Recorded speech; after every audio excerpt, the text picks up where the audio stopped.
This is Meadowlands Online, a pixel art MMO I'm solo developing inspired by Runescape and Stardew Valley. Now, a lot of MMOs promise an everything experience, and this is not that. What I'm making is extremely focused.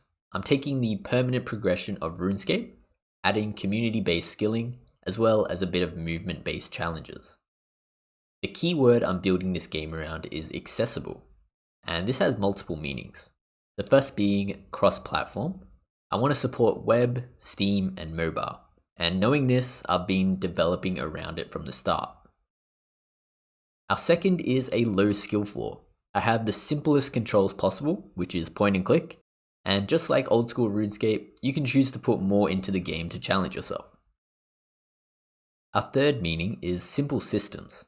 I'm trying to keep the progression as intuitive as possible without needing any guides to play.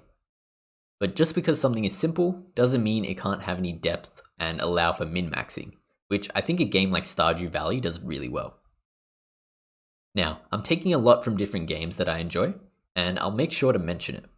Hopefully, as the project evolves, it will find an identity of its own. Let's go into some of the game mechanics that I've planned out. And a quick disclaimer, I'm still in development, so any of this is subject to change. Our first mechanic is skills. So just like RuneScape and Stardew Valley, I'm going to have 3 different skills: foraging, mining, and fishing.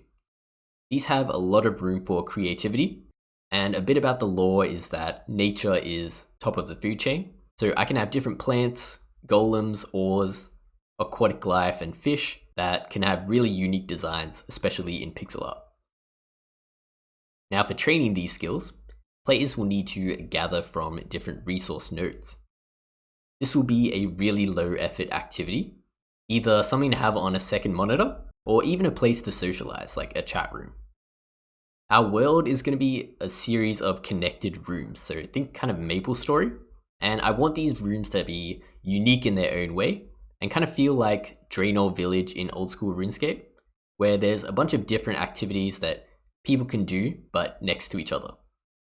I also want the same vibe as fishing around the same lake in Stardew multiplayer.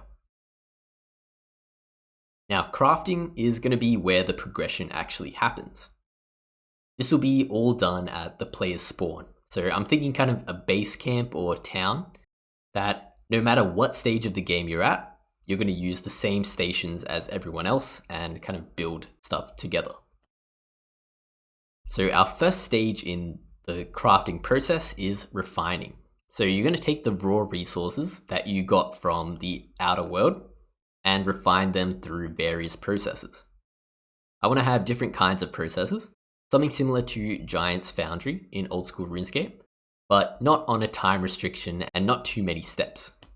I think that this is a necessary step between gathering and crafting and can add a little bit of depth with multiple ingredients or special resources needed for those processes. So we have these refined resources now, so what can you craft with them? Our first thing is tool parts. These are permanent upgrades for your gathering tools. Each skill has its own unique tool, and they're all split into parts that have their own stats, and you can swap these out at any time. I feel like this system can be really simple, but also be min-maxed in an interesting way. So let me explain some of the potential tool stats. The first one is the tool's strength. Now each of the resource nodes in our room will have a strength threshold. As long as your tool is above it, then you can start gathering. But any strength above the threshold doesn't have any effect.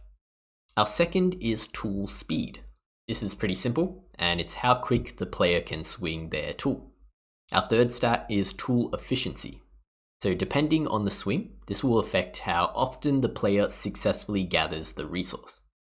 And our last stat is tool luck. This will decide how many of that resource we receive per success. Now each tool part can have both positive and negative stats associated with them. So you can see that you can change your build depending on your activity.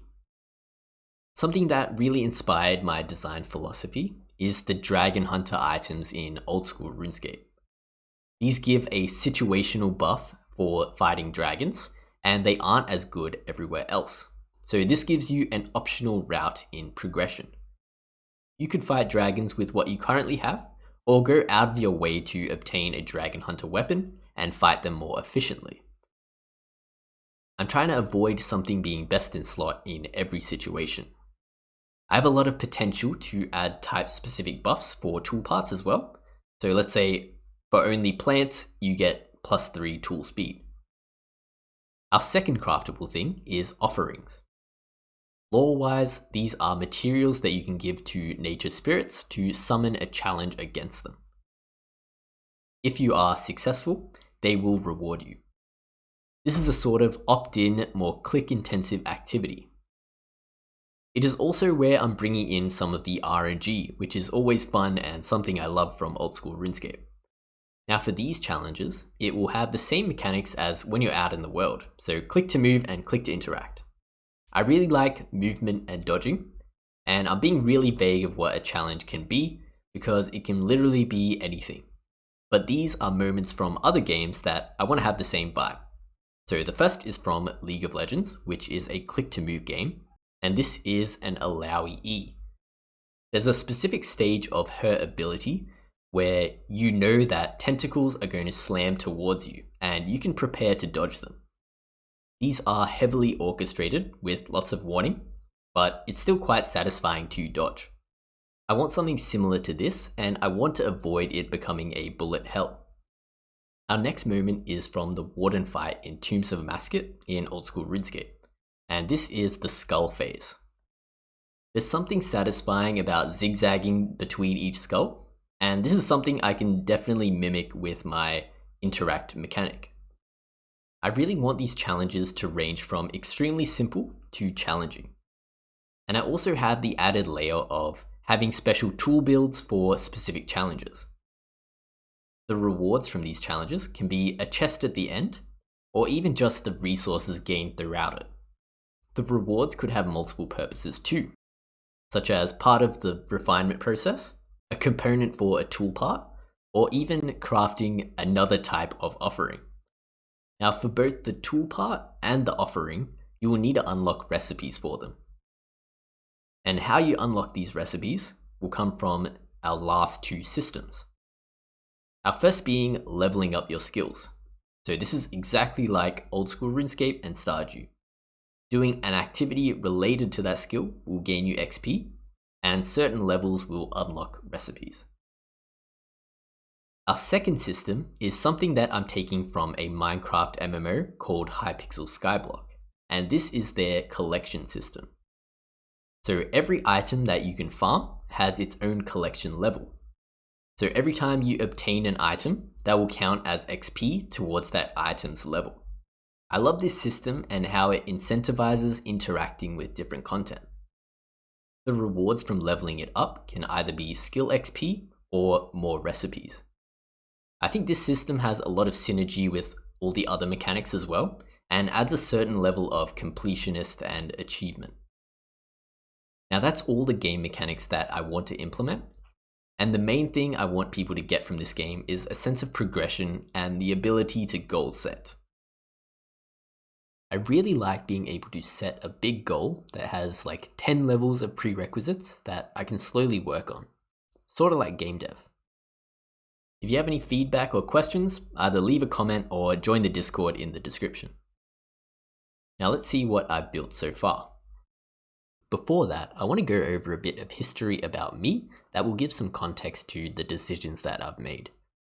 I started game dev when I was really young, and that was with Game Maker. I just did it for fun and basically started a new game whenever I was feeling inspired, but I never finished one. Fast forwarding many years, I became obsessed with making a multiplayer game, and over the course of a couple of years, I created Mundo Dodgeball, which was a PvP browser game that you could link with other people and face them in dodgeball. The reason it took so long is that I restarted over and over trying to be perfect, until one day I decided to just stick with it and finish a version. Now this was deployed for about 6 months, and I made my first devlog on this channel about it.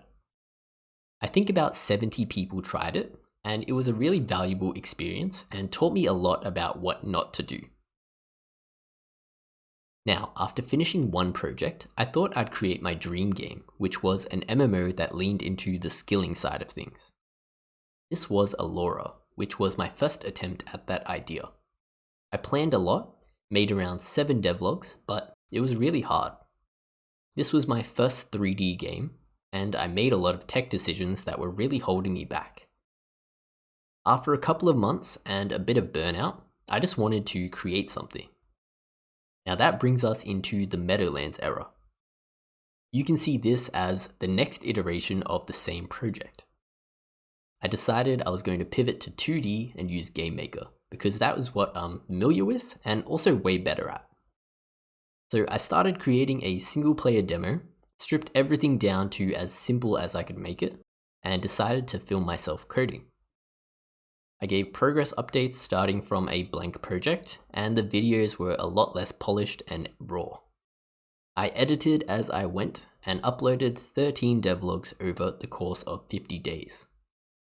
You can actually play this demo at playdodgeball.dev, which used to be the URL for the old dodgeball game.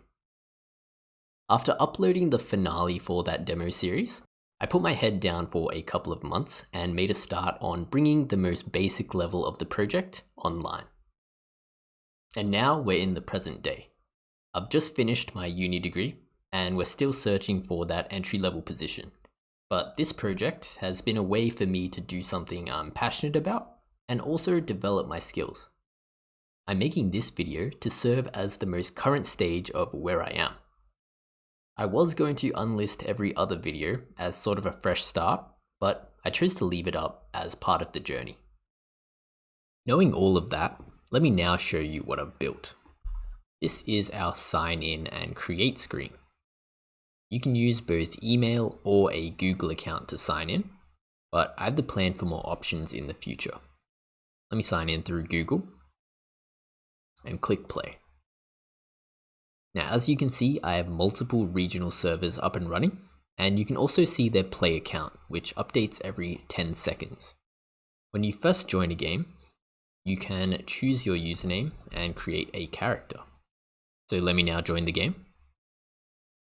I can click around to move, and there's also collisions. Now, what I'm most proud of is my netcode. So I have client-side prediction as well as rollback netcode. It's not perfect, but if I go to the US server, you can see that I have 200 ping, but my clicks still feel instant. So let me enable a setting, and this will help explain visually what's going on. So I have 2 ghosts, both blue and green. So the blue one is the server's position, and this is a bit delayed since we're on 200 ping. The green one is the predicted position based on if there was no latency at all. So the instant feedback still works for mining as well. So now that that's synced, you can see that our ores are slowly going up. So let me stop at 10 and disconnect. And when I join the other server, which is our Australian one, you can see that I have 10 ores and it's successfully saved. So I'm back in the game, and it said before that there was one other person on the server. The reason why we can't see them is because they are in the other room. So I can click this arrow and it will take me to a different room that handles its own logic. So now I can see this person and their moves are also synced. So they can start mining and we can start mining, and everything works. So this player is currently on the web version, and our other player is on the desktop version. So we have cross-platform working already. And what's even better is that I can take the mobile exports from GameMaker and it will work automatically.